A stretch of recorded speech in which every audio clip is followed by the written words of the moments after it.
Hi everybody, we are approaching the lunar eclipse and the full moon in less than 12 hours.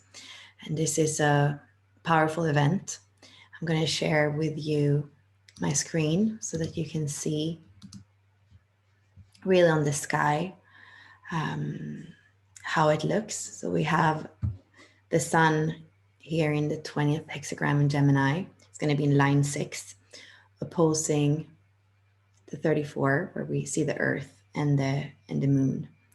And you can also see that the nodes are really close here. So when we look at the 20 and the 34, it's also what's making up this channel. That is the channel of the pure manifesting generator. So it has a lot of energy from the sacral and a lot of expression or doing that comes when this energy manifests with the 20 in the throat. So we can say it's the channel of busyness. There's a tendency in the low frequency to force things with this 34 and to not listen completely to the body, but to force things.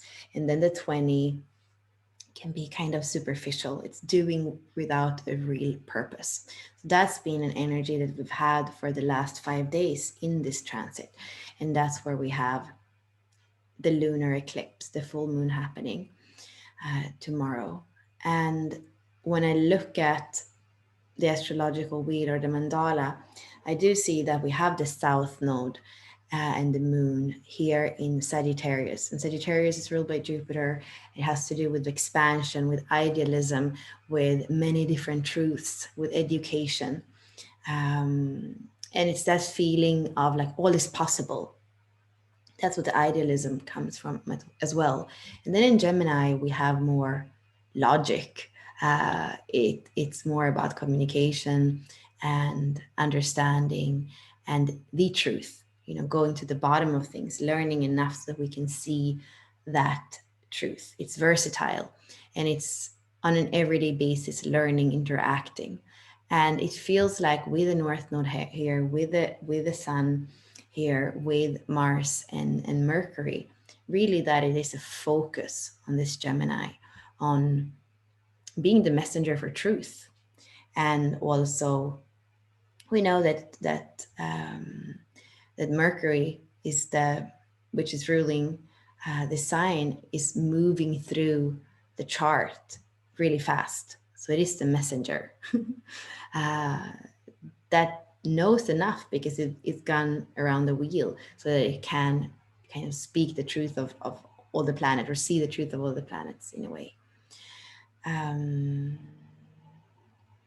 I can feel today that I've been floating and I didn't really know, because right now we have the moon that's moved out of Scorpio. I could see yesterday how we had, or earlier in the day, how we had this trine with Pisces, Neptune in Pisces, Mars in Cancer, and then we had the moon in Scorpio. Well, actually, this is tomorrow morning, so it's probably still here. That's what then it makes sense that I'm still floating. So having this trine in the water signs, it's felt like, and also knowing that Neptune has to do with fantasy and illusion and kind of the veil. And I've been feeling that, so I've had to like look and see what time it is, and really using my calendar to find a structure that I really couldn't feel today.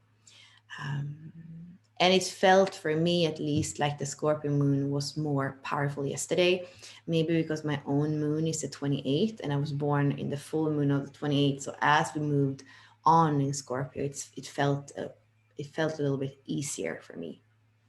I could also say something about this 6th line. We are having this lunar eclipse and this full moon in the 6th line, which is about truth. It's about values. It's about the big perspective. It's about the future. It's about integrity.